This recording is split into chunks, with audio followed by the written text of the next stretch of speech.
एक तरह से साउथ से बीजेपी खत्म हो गई। राजस्थान एक तरफा नहीं गया।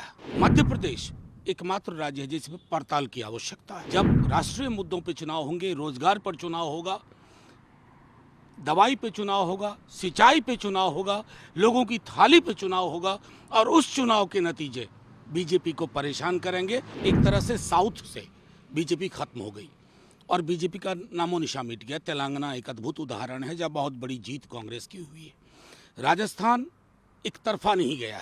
बीजेपी वो जो रिवाज है वहाँ वो रहा।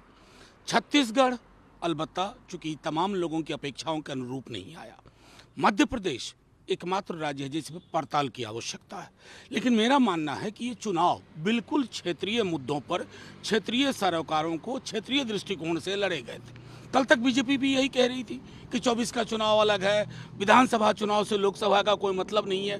हमारा भी मानना है, जो कि तेजस्वी जी ने भी कहा है, कि ये एक संदेश है कि बीजेपी ने सब कुछ झोंक दिया, लेकिन लोकसभा के चुनाव के परिणाम बिल्कुल राष्ट्रीय मुद्दों पे लड़े जाएंगे और इन परिणामों का, जिसमें बीजेपी आज पटाखे चला रही है, उस दिन का वो इंतजार करें जब राष्ट्रीय मुद्दों पे चुनाव होंगे, रोजगार पर चुनाव होगा, दवाई पे चुनाव होगा, सिंचाई पे चुनाव होगा, लोगों की थाली पे चुनाव होगा और उस चुनाव के नतीजे बीजेपी को परेशान करेंगे। ये हमारा, मैं मानता हूं कि आज के चुनाव से अगर कोई टेक अवे है तो इस तरह की टेक अवे